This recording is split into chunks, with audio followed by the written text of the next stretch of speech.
Welcome to Killer Women with your host, best-selling author, Danielle Girard.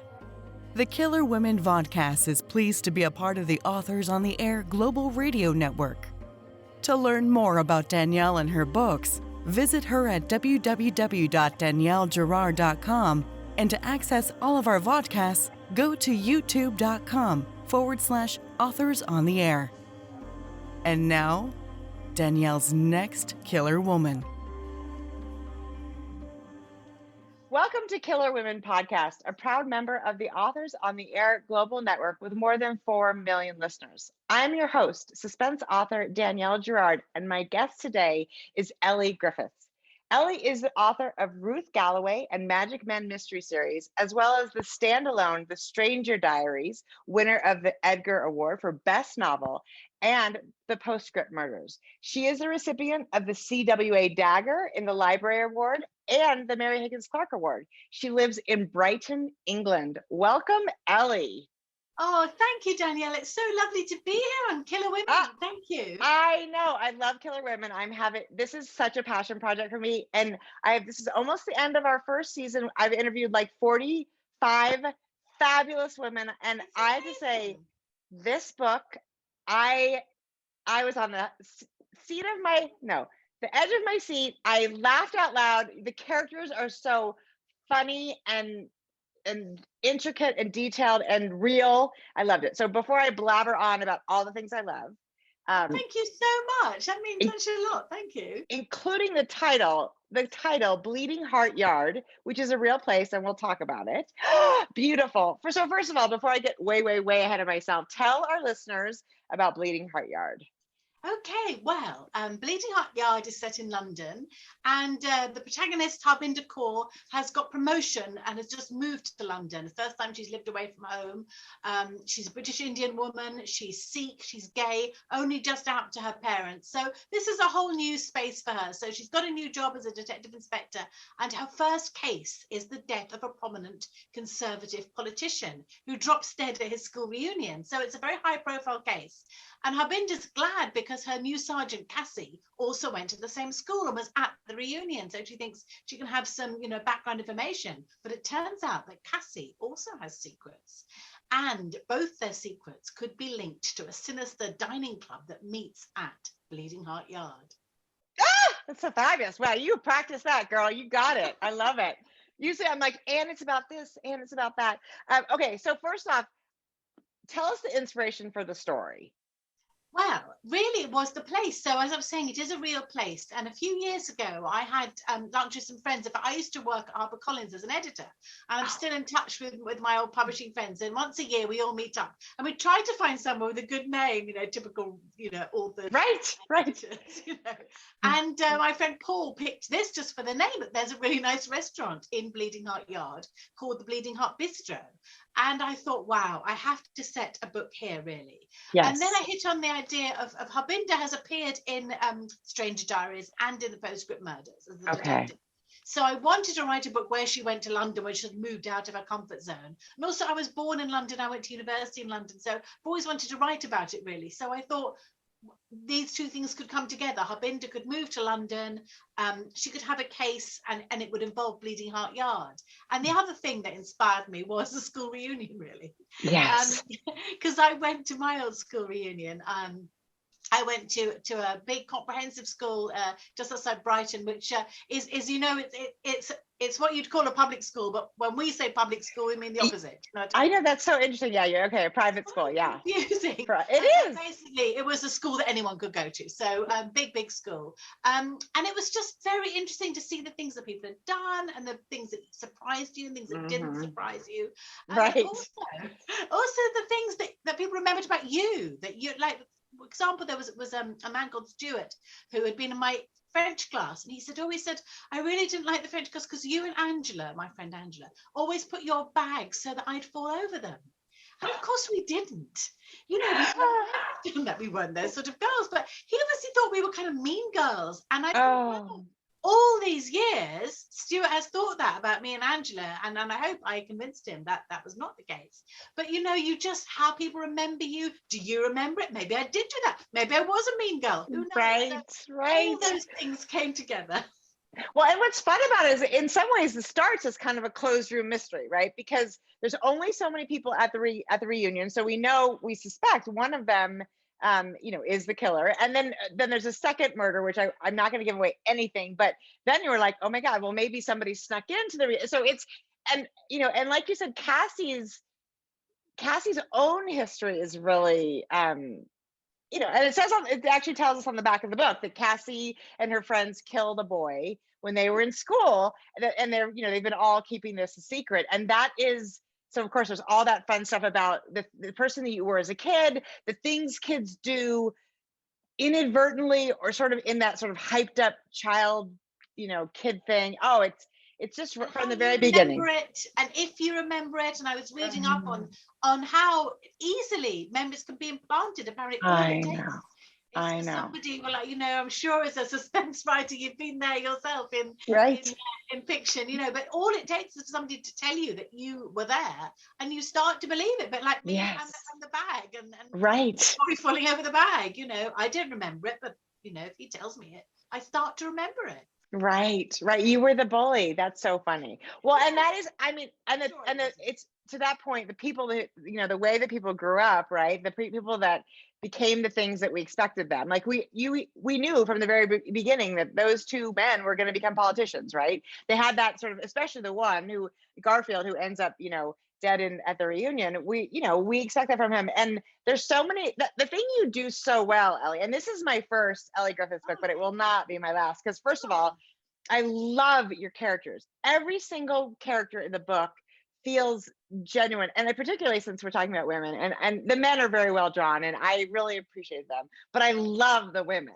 I love, I even down to like Kim, who is one of the, and I always mess up it's CIs, the criminal investigator, and then this, is it a CS? Criminal, she's a sergeant. A DS, that's right.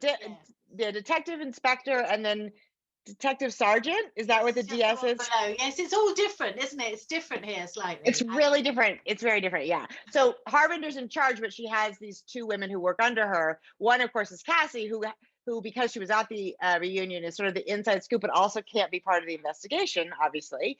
But then there's Kim, who is a sort of just a little bit old. All these people are older than Harbinder, which becomes kind of an interesting thing, right? To be the young woman who is the boss, although she handles it, beautifully. But Kim has this. She just comes in, and she's the person who like speaks to everybody in a very sort of like nice way. And Harbinder's a little edgier, right? She's in charge, so she can't be quite so. But Kim does all this, and the way that she's a very secondary character, but the way that she adds to the investigations and discovers things and asks the right questions. I just thought it's brilliant how you bring those people to life, Elly. It's just thank you so much. Brilliant. I did. And then there are moments, and I have to read one of them because it's just, there's so many moments where I literally laughed out loud. And so Harbinder, for the listeners, Harbinder is just moved to London. So she lives actually with a couple of other women roommates. And one of them is this woman, Meta, who's Danish. And here's Harbinder sitting at the breakfast table, eating her, I can't remember what she's eating, but she's eating. And then Meta goes off, and Meta says, and Harbinder says, good luck. And Meta says, you too, detective, make him eat shit.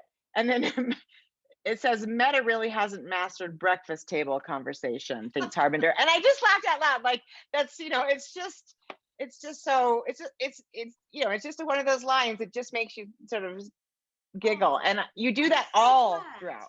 I love it when people say that my books make them laugh, because obviously they're crime and they're suspense and they're a bit scary in places, but I do hope they make people laugh as well. It's sometimes something people don't mention, so thank you very much for saying that. It's so there's just so many of those lines. I'm not going to give them all away because there's so, but I really do feel like read this book and you will of course be on the edge of your seat, and it's very suspenseful, but there are moments when you will laugh and be like, oh my god, and Harbinder has this very dry, very sharp sense of humor about so many things, the way she looks at her staff and the world, and it's fabulous. The music, everything about it. So anyway, I love that. So tell me about Harbinger. I did not know that since this is my first Elly Griffiths book, I didn't realize that she was a continuing character. So tell us about sort of where she comes from, because I think once people read this one, they're going to want to know, going to read more of Harbinger. Oh, thank you. Well, yes, so Harbinger appears in The Stranger Diaries, which was my first standalone, but as we'll see, I'm not very good at standalones.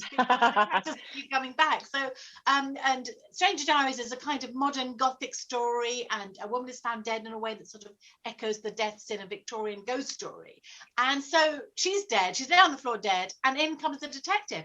And in this book, in Stranger Diaries, is the first book of mine that I hadn't really planned very much. I don't know if you're a planner, but up to this point, I'd been quite a planner. But for this one, for some reason, I didn't have anything written down, and I kept going that way. So I wasn't sure who was going to come in and to solve the crime. And in comes this woman, and she says something like, "Let's assume I'm in charge." And I thought, oh, okay.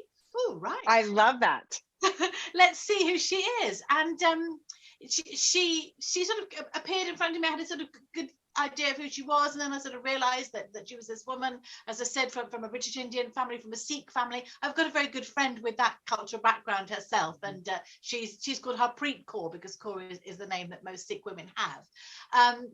And she and her mum have been wonderful readers on the books from the Authenticity. I noticed you didn't mention in the acknowledgements, which I love. I was telling you, I always read the acknowledgements first. So yes, I love that you do that. I love that you have this connection, because it really does add so much authenticity. And like when she's missing the food, she's like, yes, "It's not as good as your food, Mom." And of course it's not, right? Mom, Balvinda, is fantastic on the food. So she has really helped with the food. So yeah, so she comes in this background. She's gay, and originally wasn't really out to her parents, but now kind of is.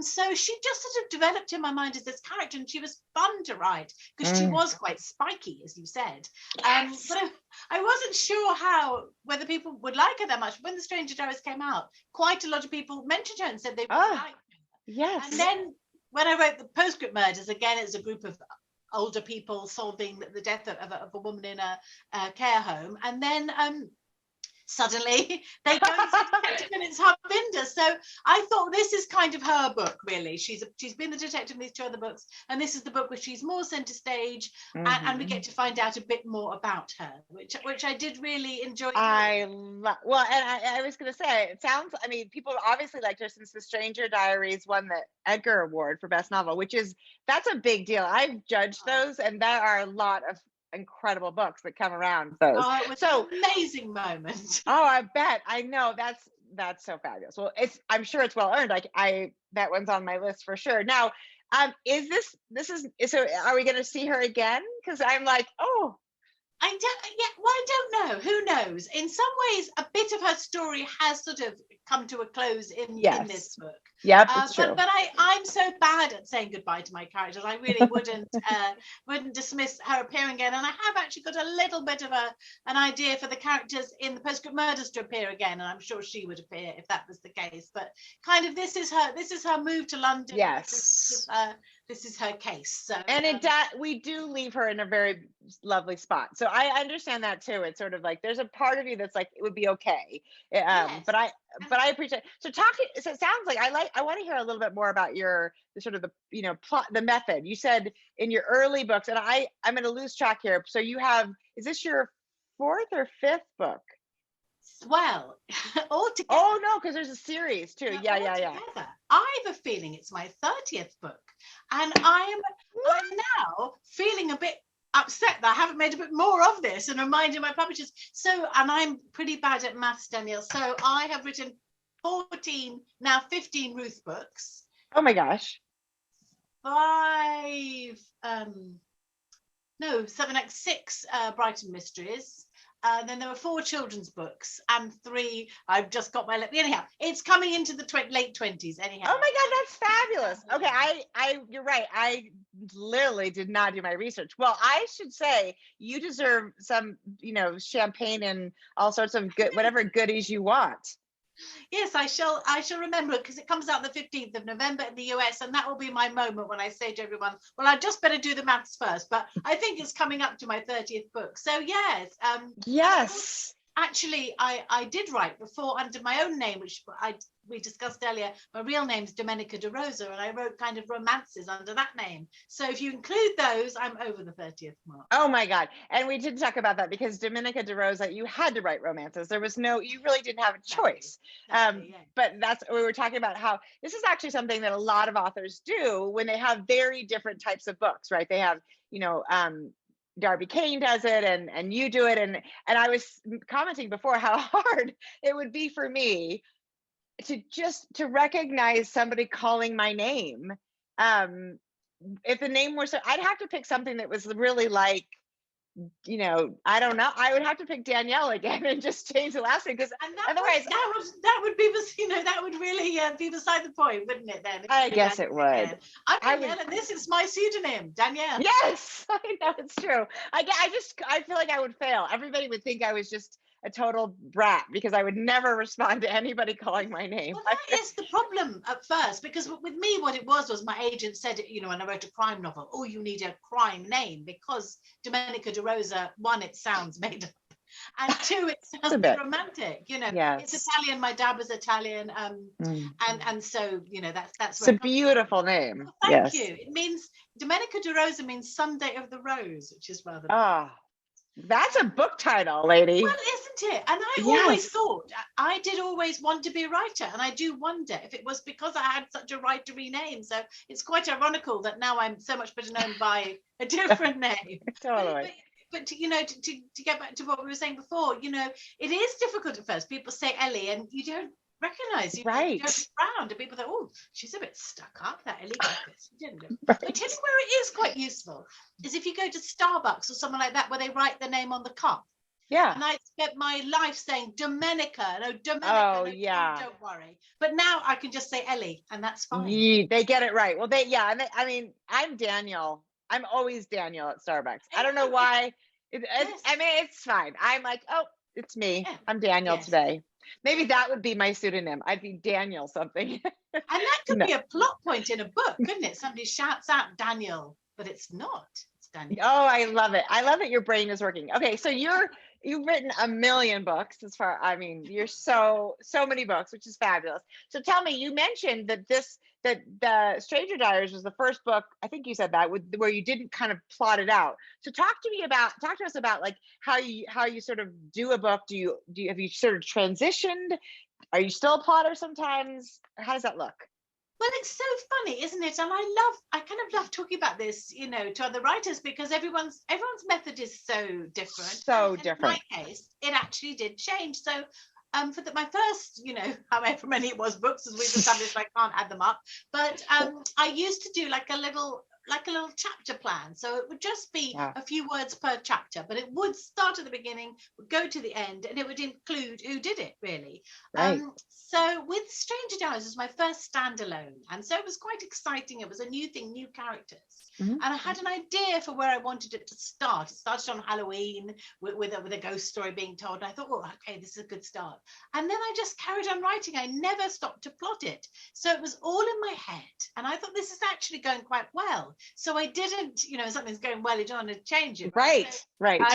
I sort of did the whole book like that. And I read a really good quote from E.L. Doctorow. And he said, writing a book like that is like driving in the dark with your headlights on. Right. You can only see a bit of the road in front, but you can make the whole journey like that. Yes. I know that quote. I love that quote. It's so true. A great quote, isn't it? And that's how it was for me.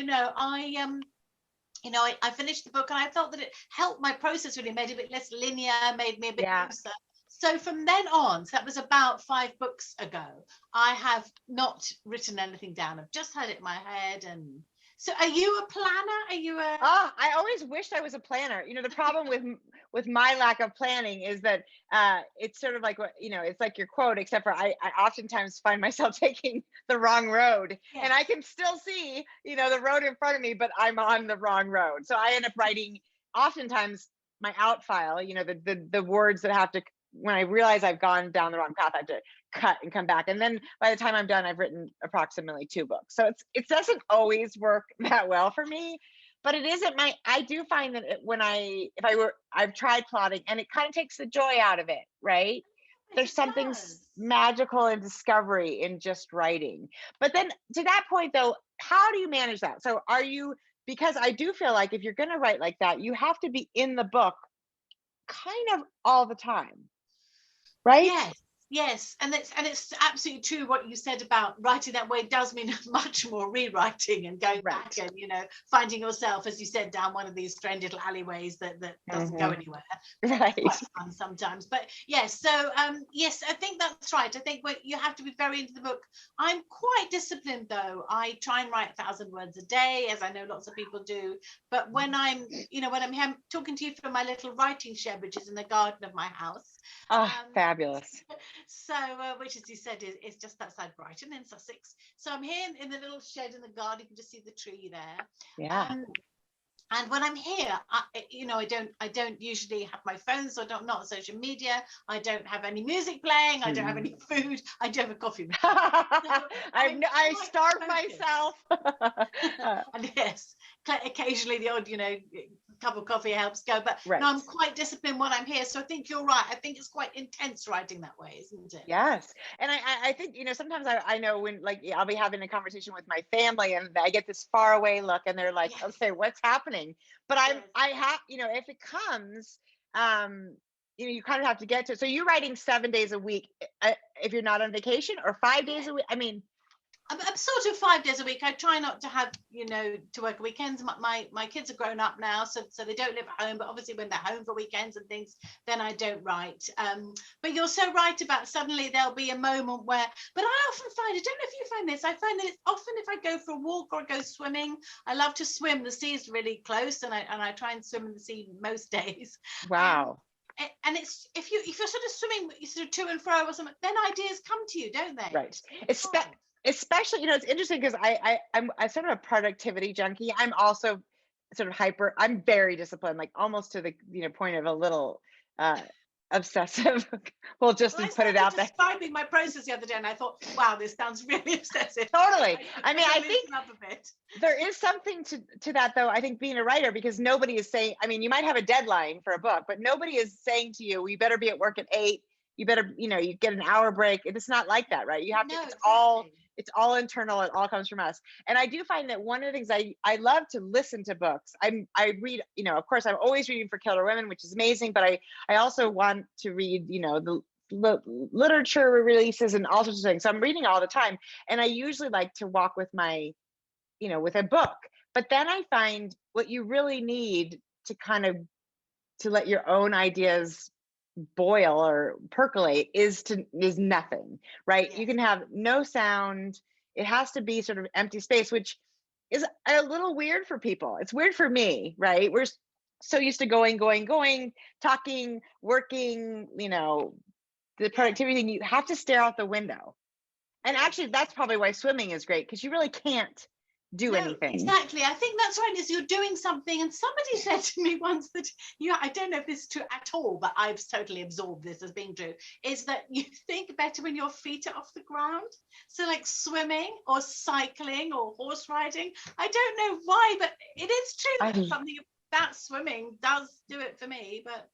And I think there's probably something to water. I mean, I actually feel like I'm a terrible swimmer. I mean, I can swim, but I can't believe people who swim. Like my brother-in-law is an incredible swimmer and he swims like you all the time. And I literally watch him swim and think, I would drown. I would be down and back and done. Like maybe I just need lessons, but it's a lovely exercise. It's really great for you.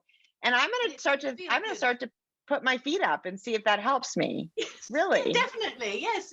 Put your feet up and see if that. But I think water as well, because sometimes in the shower or bath you have ideas. So maybe it's water. Maybe who knows? It's all sorts of things. Thank goodness there's no one answer. Exactly, and it's kind of magic, right? So you don't necessarily want to question it too much because it works, and so you might as well just say, "This works. I love that this works, and I'm just going to leave it at that," right? And then also before bed, are you one of those people who sort of like when you lay down? I oftentimes feel like that, like right when I'm about to fall asleep is when I keep a notepad and pen or something by my bed because the ideas come then too. Yes, that's true. And I also sometimes, to try and go to sleep, I do things like sort of try and think of alternative endings to some of my favorite books. But then that can keep you awake because you think, right, wow, this is such a good ending I've thought of from, for this Georgette Heyer novel. I've really got to. But I think that you're right. I think that's a creative time too. It totally is. So okay, so you are now kind of a pantser, which I do think it's sort of fabulous. I do love people. I love the idea of plotting, but it as I said, it doesn't really work for me. And it sounds like you found kind of a new version of magic by just sort of moving ahead in your stories. Yeah, I think so, in a way. And also, I think it's also about kind of trusting yourself, isn't it? Because I think now I do kind of trust that it is all going to come right in the end. Because, goodness, I hope it's true of everyone. You do always have that moment, don't you? Think, wow, this is never going to come together. Oh, how is this going to work? But it does, doesn't it? Touch wood, touch wood. Yeah, touch wood. I mean, it's not much wood in my office. I have some. I'm touching it for both of us. But also, I feel like it's absolutely true. And there's terror in the beginning in sort of every process of every book, I think. I mean, there's like, am I going to be able to do this? Again, whatever. Well, okay. So I want to go back to Bleeding Heart Yard, because the way the book starts is in Cassie's point of view. And I love the idea that she admits right off that she has committed murder. And then she decided that kind of the best way to handle that is to become a police officer, which just made me think, okay, wait, how many police officers out there murdered people in their youth and think this is the job for me because I can kind of keep my finger on the pulse? But I love, she is also so, she's wonderful because I also have grown children, and they sort of candor about wanting to have a career and managing children, and her husband, who's lovely but says you don't need to work, which they do sometimes, and it's like, I'm not really doing it for you. Is that, I mean, I sort of talk to me about where Cassie comes from, because she's obviously new to this book. This is the first time you've met her. I did really like writing her, and as I say, she sort of did come to me as this whole idea, because I think, if you had done something like that, I mean, there might be several ways to sort of cope with it for the rest of your life, because that happens to you quite young. What do you do the rest of your life? And one of them might be to just try and pretend that it never ever happened, and just absolutely put a lid on it like that. Right. So I sort of started with there, and then from then on I did try in other ways to make her sort of relatable, because she has a lot of the feelings a lot of us have, and we're trying to have a career and have children and and a husband and a dog. She's got it all. I was like, that is totally, that is every working mother's life right there. It's fabulous. And now we're sorry. To be sort of relatable in that way, but to have had this terrible secret. And I do think, well, I mean, on a really serious level, we've just had a terrible case in Britain where a serving police officer killed a woman. So, you do have this, police officers do kill sometimes. And I think it's sort of believable that if you've been involved in the law in that way and keep thinking about it, you might decide to go to the other side, to sort of, because you might think that's the safest place to be. So I thought that possibly, it is a bit of a jump, and all her school friends are a bit surprised that this is what she does with her life. Yeah. I think it is a bit believable if you've been obsessing about it and thinking about it, much as she tries not to. Right. That you might think, I mean, I've never for a moment, first of all, the two lovely things about that. One is I never for a moment thought, oh, that's crazy. It just seemed like the way she presented it, I'm like, well, that makes a lot of sense to me. And the other thing about it is she's not unlikable. She did commit a crime, but that's the thing about it is that, and this is something that this is another reason I think your characters are so lovely, is that it was something that happened to her when she was young, as an accident. And she's very much has a lot of remorse, but it is also very believable to think, what happened when the friends were like, get out of here. There was no moment where it was like, you better come forward. Everybody sort of handled it for her in that moment. And yet she's the one left with the repercussions and the guilt. And she wasn't alone. She was alone in the sense, there was a group. And I wanted to write about a group, you know, a group of friends. And, you know, when they are 18, they've just left school. This happens on the last day of school. Literally, yeah, they just have finished their final exams. I thought, time, isn't it? It's such a time when you have these intense friendships, and then suddenly you all scatter off to different, you know, universities or different careers or different whatever you do the rest of your life. And so I thought that was quite an interesting moment to set it, really, where you have that moment where they all go off. And exactly, you know, Cassie has her reasons, which you find out in the book, and you find out a lot more about what happened, and everyone was there. And then I think there's, again, I mean, I didn't judge her from the beginning, but I think once we figure out what happens, what she did feels very, very reasonable to me. And the other thing about it is there's this, I love the sort of unpacking of that group mentality, right? They talk about like some bad person and you think, oh, that guy deserves this. And then, this sort of like all this energy, all this excitement about school ending, all the emotions of this major thing happening in their lives. And it sort of snowballs into this act. And it felt, and that lasts with them forever. I mean, here's Cassie, who's some of her oldest friends know this secret, but her husband, he's not in on because it wouldn't be something that you would ever tell, right? No, I mean, it makes you seem such a different person, and that would be the only thing people remembered about you, wouldn't it? Right. So she wants to put it behind her to say she's a really devoted mother and wife. Yeah.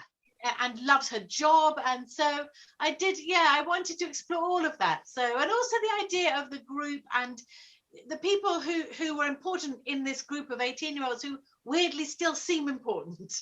Right, because they become, like, half of them become really famous, right? Yes.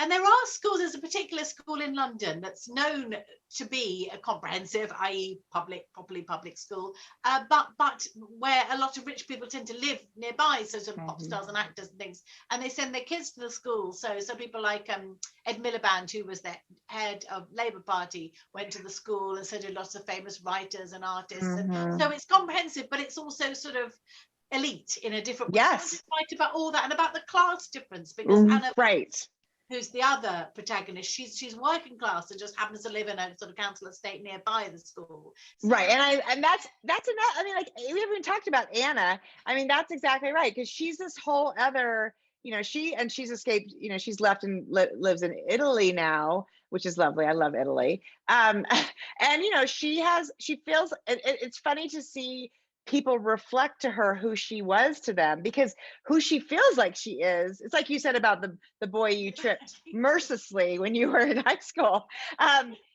She feels like a very different person, and yet these people look at her and think about her strength and and her independence, which she doesn't feel. And I think that's another way you could be different. People can look at you like you were the mean girl, which of course you're like, I was never the mean girl, but also they can see strength in you that you didn't ever feel in yourself, especially at that age, right? None of us feel like we've got our shit together. And I think people keep telling her that she was quite cool at school, and she doesn't think that at all, because for her point of view, she was different because, she didn't have much money. She had to have a weekend job and things like that. But of course, they thought that was quite cool. And it's a kind of plot point that she was sort of cool and different in that way. So I loved writing about her, I have to say. Yes. She's come back to England partly to nurse her sick mother. And I really enjoyed writing about that relationship of her. The relationship with her mother and her sister too. I mean, all of those, it's lovely, and it feels, and her mother, is quite ill, and her protectiveness about her mother while, being in all the police activity, everyone, being talked to because of the death at the reunion. It's very, again, this is what I mean about the book. I mean, it's not, it seems like for all the details in the book, it should be like 900 pages. And yet you have this ability to paint these characters with just these beautiful brushstrokes that give us and I think that economy. Thank you, Danielle. What a lovely thing to say. It's so true. And I think maybe, you've written 30 books now that but I think so, well, exactly, around. But I suspect you probably do that naturally. But it's such a gift, because I think so many times you read a book where we spend a lot of time talking about a character to get really what can be delivered, a real professional, there with a very light touch, and you do that, and these characters, every single, and the mother, I mean, she's not even part of the story really, right? Or the sister even, like, I love how she responds to the to the appearance of Anna's old friend, who's a famous actor, and she's all, she's clearly got, she's a fangirling him, and it's just every bit of it is so beautifully done. And I mean, I'm gushing because I love it. I love it, and I'm such a sucker for a police, the sort of traditional, the police world. I love that world, and this is this, and this, it does that, and so much more, which is incredible. Oh, thank you. You're fabulous. Oh, thank you. How lovely. I'd love to come on the show. I know, right? Who doesn't want to be told they're fabulous? But you are actually, exactly. You are actually fabulous. Okay, so now that I'm gushing over this, so what is coming? This is coming out in the US in November 15th. November the 15th, yes. Okay, So, and I think our air day is a little later than that. okay. But it's coming out November 15th, so it's already available when you're listening to this. You must go get it. And now, Elly, tell us what is next. What are you working on? So the next thing will be book 15 in the Ruth series. So the Dr. Ruth Galloway series, she's a forensic archaeologist. And, in the course of 15 books, she's investigated many, many crimes and many different archaeology, like from sort of Bronze Age and Iron Age to Roman to wow. Victorian, Second World War. So we've got layers and layers of history. So then the new book is out, I think, in the US in April, and it's called The Last Remains. You're so fast. Are you writing 2 books a year? What's going on? 2 books a year at the moment, yeah. But yes. So, you're never more than a few. Well, you'd have to have 30 books out already. You'd have to be writing 2 books a year. I haven't been published that long, really. So yes. So that's the next one. And then I think after that will be another one in the Brighton mystery series, and then maybe something new. So I love it. So your series must be really, I mean, that's like, I also have done both series and standalone, and there is something lovely about a series, right? It's like you're going back to visit friends you haven't seen in a bit. Yes, it really is. And it's so interesting, isn't it, doing both things? Because with a standalone, it's so fun to create characters who could be unreliable, and who knows? Yes. Whether they I'm telling the truth. Well, whereas with your series character, you think, broadly speaking, people are going to trust what they say. But yes, it's like, and like with your books, when I go back to Ruth's world, it's now quite a big world with a big cast, and yes, so many sort of minor characters who become sort of central characters. So it is a lovely world to go back to. But I've said that this book 15, which is The Last Remains, is going to be the last Ruth book, at least for now. So I like it. You got to get. I don't like to be, right. Qualify. Exactly. Okay, so wait. So what is the first? So we should start in the beginning. I mean, I'm sure you do a beautiful job of telling us where Ruth has been and where she is. But the first Ruth Galloway book is called what?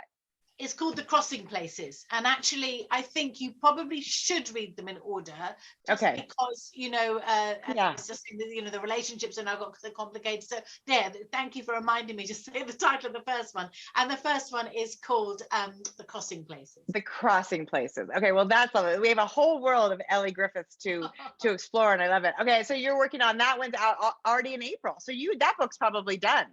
Yeah, that is pretty much done. I'm just kind of doing the last little bits of edits, which, I used to be an editor. You would think I wouldn't make mistakes, like somebody gets in the car in a skirt and gets out in trousers, but I still do.